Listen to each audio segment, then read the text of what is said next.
আমি মোহাম্মদ আব্বাস উদ্দিন আপনাদেরকে আন্তরিক শুভেচ্ছা জানিয়ে শুরু করছি ধান মাড়াই করার নতুন একটা পদ্ধতি। বাংলাদেশ সরকার জাপান থেকে যে ধান মাড়াই করা এবং কাটা মেশিন নিয়ে এসেছে, সেই মেশিনটা এখন আমাদের দক্ষিণ শালিকা ব্যাংগাড়ি মাঠে আমার মশা মামুর জমিতে এখন পাকা ধান কাটছে, ওর ভিতরে মাড়াই হচ্ছে এবং ওর ভিতর থেকে আবার ধানের গুলুম বাইর হবে। সেই প্রক্রিয়াটা আমি এখন দেখাবো। একটা সুন্দর একটা সিস্টেম, এখানে কোনো লেবারের কোনো প্রয়োজন নেই।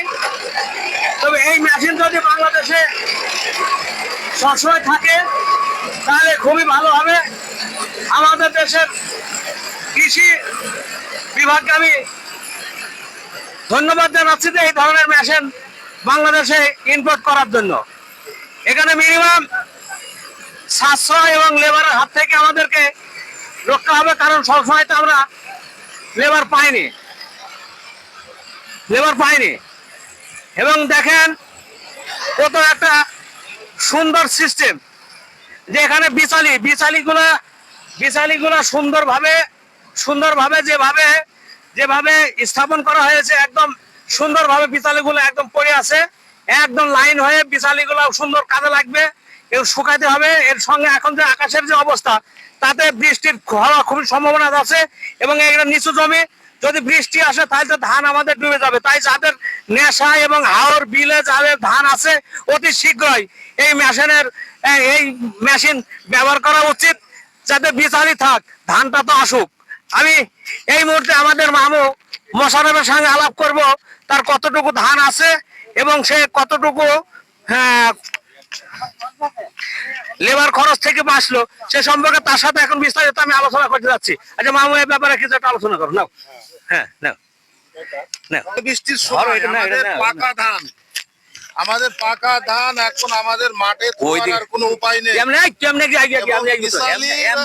প্রয়োজন, কিন্তু বিশালি আমাদের হবে কি না হবে ওইদিকে আর আমাদের খেয়াল রাখতে গেলে হবে না।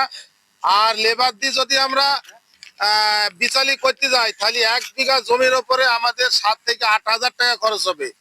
7 থেকে 8,000 টাকা খরচ হবে, কিন্তু এই মেশিনে আমরা কাটলে পারে আমাদের 2,000-2,500 টাকায় বিঘায় ধান বাড়ি চলে যাবে। তাহলে আমাদের এই জিনিসটা খুব সাশ্রয়, খুব সাশ্রয় এবং দ্রুত যাতে আমরা কাজটা শেষ করতে পারি, আমরা ধান মাড়াই করতে পারি। এই ব্যাপারটা আমাদের জন্য খুবই শুভ সংবাদ এবং খুবই ইন্টারেস্টিং জিনিস, যে আমরা যাতে ভোগান্তিতে না পড়ি। না তো আবার আরেকটা জিনিস আমাদের বিশালি যেগুলা যেভাবে পড়ছি, যদি 2 দিন খরানি হয় তাহলে বিশালি গুলো আমরা গুছিয়ে নিতে পারবো। এটা একটা আমাদের সৌভাগ্যের ব্যাপার যে আমাদের এই মেশিনে শুধু ধান মারাই না, ধানের গুলুম সংগ্রহ করাই না, বিচালিরাও একটা নিরাপদ আমরা ব্যবস্থা করতে পারছি। তাহলে এই মেশিন আমাদের জন্য অবশ্যই ভালো এবং আমাদের জন্য ভালো বলে আমি বাংলাদেশ সরকারের কাছে অনুরোধ করবো যাতে সাশ্রয় এবং অল্প পয়সায় বা বিনামূল্যে এই মেশিন চাষির মাঝে বিতরণ করা যায়, সেই ব্যবস্থা যেন আমাদের সরকার করে।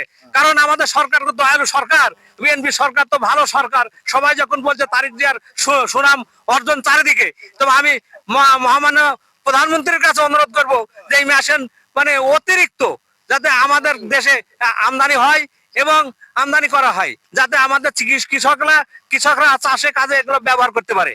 তবে আমি একটু জানাচ্ছি, ওই মেশিন আসুক, আমরা ধানটা কিভাবে আমরা মারবে এবং কিভাবে বস্তাবন্দি হবে সেটা দেখার অপেক্ষায় থাকে। কিন্তু আরেকটা জিনিস আছে, তোমার সরকার আমাদেরকে এই মেশিন যদি চাষিকে বিনামূল্য উপহার দেয়, কিন্তু বিনামূল্য তো চাষি পাবে না। তারপর সরকারের যেসব কর্মচারীদেরকে সরকার বসিয়ে রেখেছে, তারা তো এই জায়গায় 10 টাকা, ওই জায়গায় 10 টাকা, ওই জায়গায় 10 টাকা কইতে আমাদের মেশিনের দাম পার করে ছেড়ে দিচ্ছে। তো সরকার জানলো যে চাষিকে আমরা বিনামূল্যে চাষিকে দিলাম চাষির উপকারের জন্য, চাষকে আরো উন্নত করার জন্য। কিন্তু আমাদের যারা সরকারের যেসব কর্মচারী বসিয়ে রেখেছে কৃষি খাতে, তারা তো আর ওইটা করে, তারা টাকা ছাড়া কিচ্ছু চেনে না। তাদের টাকা দাও, তারা তোমার কাজ করবে। আমি মোশাররফ মামুর কথা শুনে খুবই ভালো লাগলো যে আমাদের দেশের আমাদের দেশের অফিসাররা যারা আছে তাদের দিকে বিশেষ দৃষ্টি রাখতে হবে। আর একটা বিষয় খেয়াল রাখতে হবে, আমাদের এই যে কৃষি যে মাঠ কর্মী আছে, মাঠ কর্মী যাকে ব্লক সুপারভাইজার বলা হয়, ব্লক সুপারভাইজার বলা হয়, সেই মাঠ কর্মীরা কোনোদিন একদিনও তারা কোনোদিন মাঠে চাষির সাথে যোগাযোগ করে না, তারা চাষির কাছে আসে না, চাষিকে পরামর্শ দেয় না, শুধু ওই চাষির ওপরে ভাঙসি দিয়ে সরকারের সাথে টাকাগুলা নেয়, বলে এই অমুক দিলাম তমুক দিলাম এই দিলাম, কিন্তু চাষি পর্যন্ত কিছুই পোষায় না, চাষি কিছুই পায় না। কিন্তু সরকারের এই খাতটা দরকার নেই, আমাদের দরকার নেই। আমরা যারা চাষি আছি তারা আমরাই ভালো হিটলার, আমরাই জানি চাষ কিভাবে কি করতে হবে। কিন্তু সরকার যাদের চাষকে বুঝ করে দেওয়ার জন্য, চাষিকে যারা উন্নয়ন করার জন্য, চাষকে উন্নয়ন করার জন্য যাদেরকে বসিয়ে রেখেছে, ব্লক সুপারভাইজার থেকে শুরু করে যারা কৃষি কর্মকর্তা আছে, তারা কেউ চাষির সাথে কোনো যোগাযোগ করে না। তারা ব্যস্ত হয়েছে ওই সরকার থেকে সার দিচ্ছি, বীজ দিচ্ছি, ওইগুলা কিভাবে মার্কেটিং করে খাবো, কিভাবে মার্কেটিং করে চাষিকে মেরি খাবো, এই ধান্দায় তারা বসে আছে। এই খাত আমাদের দরকার নেই। সরকারের কাছে আমাদের বিশেষভাবে অনুরোধ, এই খাতে খামাখা টাকা পয়সা নষ্ট করার দরকার নেই। সম্মানিত সুধী, আমি মশারুল মামুর, সে একজন লিডার মানুষ, বিএনপির একজন সক্রিয় লিডার, সে আমাদের ইউনিয়ন লিডার। আমি তার কথাকে একমত জানাচ্ছি। আমি খুব মানে দুঃখ পেলাম তার কথা শুনে যে বাংলাদেশ সরকার যে ব্লক সুপার অর্থাৎ আমাদের যে কৃষি অফিসার যে রেখেছেন, এই কৃষি অফিসার গুলাকে মানে একদম সম্পূর্ণ বহিষ্কার করা উচিত।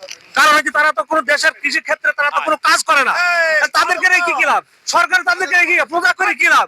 আমি ওখানে একজন, আমি সব চাষির সাথে একই বক্তব্য, প্রত্যেক চাষির যে ব্লক সুপারভাইজার যে পুজো মন্দিরে রেখেছে, তাদের কোনো কাজ নেই, তারা মাঠে আসে না, চাষিদের খোঁজ নেয় না, তারা চাষিদের সঙ্গে কোনো আলাপ আলোচনা করে না, তারা বসে বসে সরকার কি সার দেবে, বীজ দেবে সেইগুলাই তারা বন্টন করে, সেই ভাগ বাটানোর জন্য তারা চেষ্টা করে। তবে আমি বাংলাদেশ সরকারের প্রতি আবেদন করব তাদেরকে তাদের ব্যাপারে লক্ষ্য রাখার, তাদের দ্রুত ব্যবস্থা নেওয়ার জন্য। আমি এই মেশিনের ধান, আমি এখন এই মুহূর্তে মেশিনের ধান কিভাবে মেশিনের ধান বাইর হচ্ছে এবং কিভাবে মেশিনের ধান চাষিরা বস্তাবন্দি করছে, সেই দৃশ্যটা আপনাদেরকে দেখাচ্ছি। এখন দেখেন, এটা থেকে বোঝা যায়, দেখেন আমাদের কত সাশ্রয় একটা ব্যবস্থা। জাপান সরকার আমাদেরকে যে ব্যবস্থা দিয়েছে, এই ব্যবস্থা সবাই গ্রহণ করা উচিত। এবং এইভাবে যদি প্রত্যেক চাষি মাঠে মাঠে তাদের নিজের জমিতে যদি ধান মাড়াই করতে পারে, খুবই ভালো হবে। আমি এই ব্যাপারে যে একজন ড্রাইভার আছে, বদর ভাই সাথে সাক্ষাৎ করছি যে এই মেশিনের অপকার সম্পর্কে এই মেশিনটা কত হাজার টাকা দাম নিছে? মুখে ধর। এখন দাম নিল 18 লাখ। 18 লাখ টাকা কি কিস্তিতে না? ভর্তুকিতে নিয়ে আসলো। হ্যাঁ, ভর্তুকিতে নিয়ে আসলো তো। ও তাহলে এখন ওই 18 লাখ কতদিনে শোধ করতে হবে? এই গাড়ির কিস্তি শোধ। গাড়ির কিস্তি শোধ হয়ে গেছে। কতদিনে শোধ হয়েছে? 2 বছর টাইম দেয়। মানে নগদ টাকা দিয়ে না, কিস্তিতে 2 বছর টাইম দেবে। 2 বছর টাইম, 2 বছরের মধ্যে টাকা শোধ। হ্যাঁ। এখন 18 লাখ টাকায় মেশিন কিনে লাভ তো হবে। লাভ তো হবেই। লাভ হবে, তাহলে লাভ তো হবে। তাহলে লাভ এখন তো প্রত্যেক দিন মিনিমাম কত বিঘা জমি চাষ করতে পারো তুমি? 15-20 বিঘি। 15-20 বিঘা কত করে টাকা নেওয়া হয়? 2500 টাকা। তাহলে 20 বিঘা যদি টাকা নেওয়া হয় 40 হাজার, 40 প্রায় 50,000 টাকা। সে পার ডে এই একজন ড্রাইভার, একজন এই গাড়ি মালিক পার ডে 50,000 টাকা ইনকাম করতে পারে। এখানে শুধু ধানে নাই, গম তারপরে ধান, আদার যে ফসলগুলো আছে সেগুলো তারা আবার মারতে পারে। এই মেশিন একটা অত্যন্ত ভালো জিনিস। তো আমি এই মুহূর্তে আর দীর্ঘায়িত করতে চাচ্ছি না। আমার ভিডিওটি যদি সবাই ভালো লাগে কমেন্ট এবং শেয়ার করবেন, এবং আপনাদের মাধ্যমে আরো নতুন কিছু দেখানোর জন্য আমি চেষ্টা করব। তবে অনুরোধ রাখবো যে স্টার সেন্ডার যে ভাইরা আছে, অবশ্যই আমার জন্য স্টার সেন্ড করবেন, যাতে আমি আগামী দিনে আরো এগিয়ে যেতে পারি এবং আরো নতুন কিছু দেখার জন্য আমাকে উৎসাহ দেবেন। এই বলে আমি এখানে শেষ করছি। আল্লাহ হাফেজ।